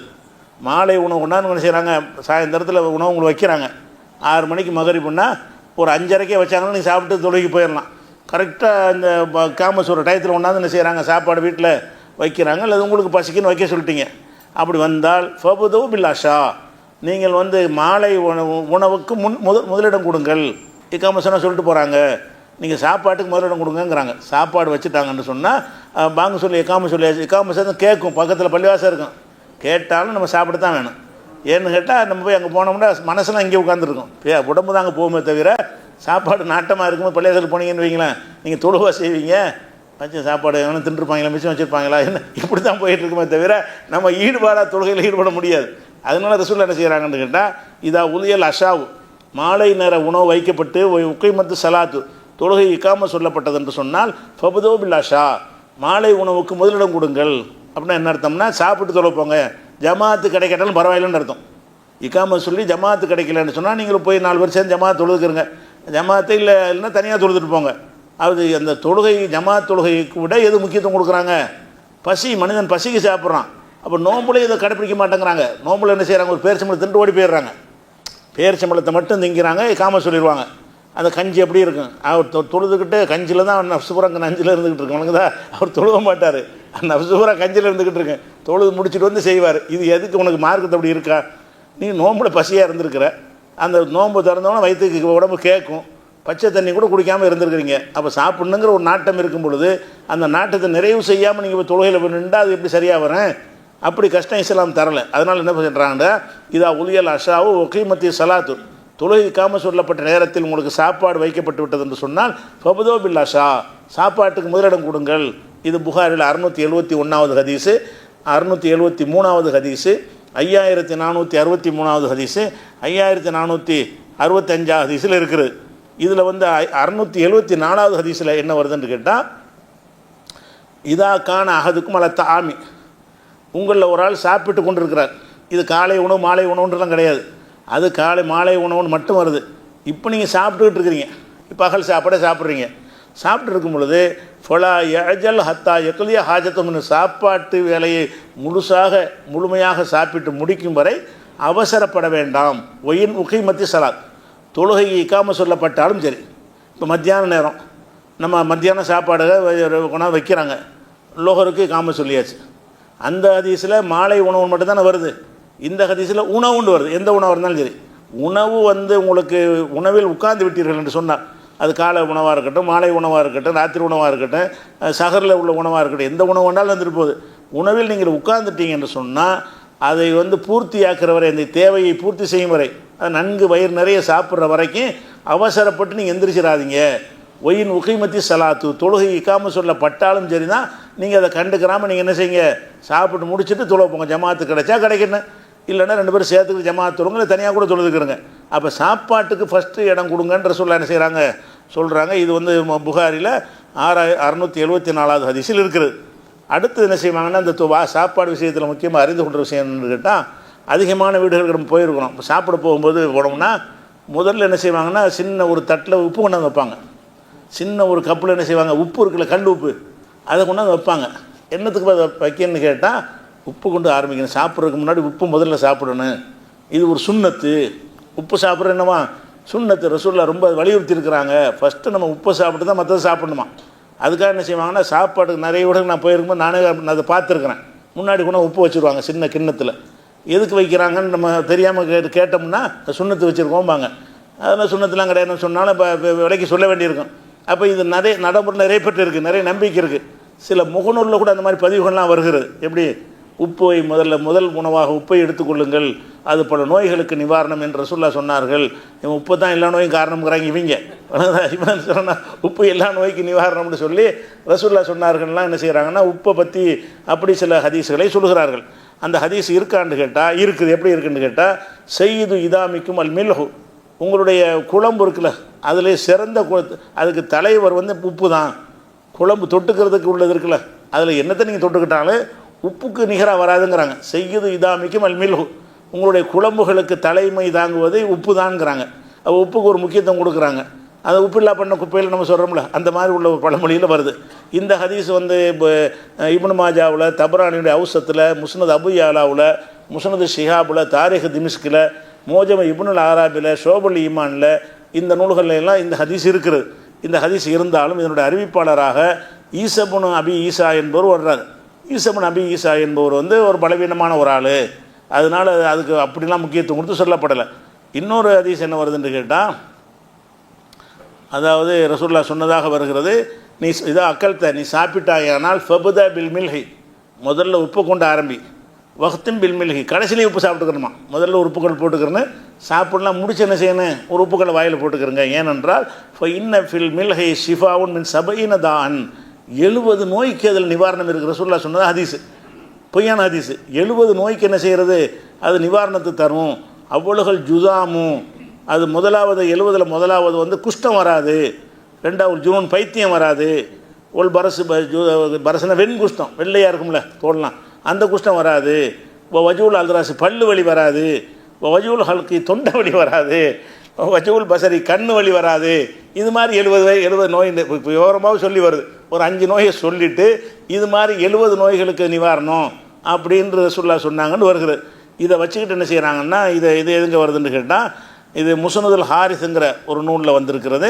இதனுடைய ஹதீஸில் என்ன இருக்குன்னா, அதாவது ஷர்ரி பின் ஹாலிதுன்னு ஒரு ஆள் அறிவிக்கிறாரு. இவர் யாருன்னு தெரியாது. இந்த செய்தியை சொல்கிறவர் முதல்ல யார் டீட்டெயில் இருக்கான்னா இல்லை, இவரிடமிருந்து கேட்டு அறிவிப்பதாக ஹம்மாத் இப்னு அம்ருன்னு ஒரு ஆள் அறிவிக்கிறார். இவர் யாருன்னு கேட்டால் வல்லாஹ், இவர் வந்து இட்டுக்கட்டி சொல்கிறவர், ஹதீஸை வந்து இவர் தயாரிப்பவர். ரசூல்லா சொல்லிலாம் இருக்க தேவையில்லை. இவர் உப்பை பற்றி சொல்ல நினச்சாருன்னா எதாவது ரசூல்லா பேரில் போட்டு விட்ருவார். இவர் உப்பை பற்றி ஏதாவது சொல்ல நினச்சாருன்னா இவராக தான் சொல்லுவார், சொல்லிட்டு ரசூல்லா பேரில் போட்டுருவார். அப்படியான ஒரு ஆள் இடம்பெற்றிருக்கிறாரு இந்த ஹதீஸில். அவரிடமிருந்து அறிவிக்கிற ஆள் யாருன்னு கேட்டால் அப்துல் ரஹீம் இப்னு வாக்கித் அறிவிக்கிறார். அவர் பலவீனமான ஆள். மூணு விஷயம் வருது. 2 பேர் பலவீனமாக இருக்கிறாங்க, ஒரு ஆள் இட்டுக்கற்றவராக இருக்கிறார். இவர்கள் வழியாக மட்டும்தான் இந்த ஹதீஸ் வர்றதுனால உப்பு சாப்பிடுவதற்கு வரக்கூடிய எந்த ஒரு ஹதீஸும் சரியான ஹதீஸ் கிடையாது. சாப்பிட்றதுக்கு முந்தைய இப்போ இது வந்து மார்க்கப்படி உள்ளது. ஆனால் அறிவியல் பிரகாரம் எடுத்துக்கிட்டிங்கன்னு சொன்னாலும் உப்பு வந்து முடிஞ்ச அளவுக்கு தவிர்க்க தான் செய்கிறாங்க. எல்லாம் கிராமில் சொல்கிறாங்க, 2 கிராமுங்களை 6 கிராமுகளை சாப்பிடாதீங்க, 10 கிராமுகளை சாப்பிடாதேங்கிறாங்க. அப்போ உப்புங்கிறது அதிகமாக இருப்பது வந்து ப்ரெஷர், அதுக்கெல்லாம் காரணம். 25 வயசில் ஒன்றும் செய்யாது.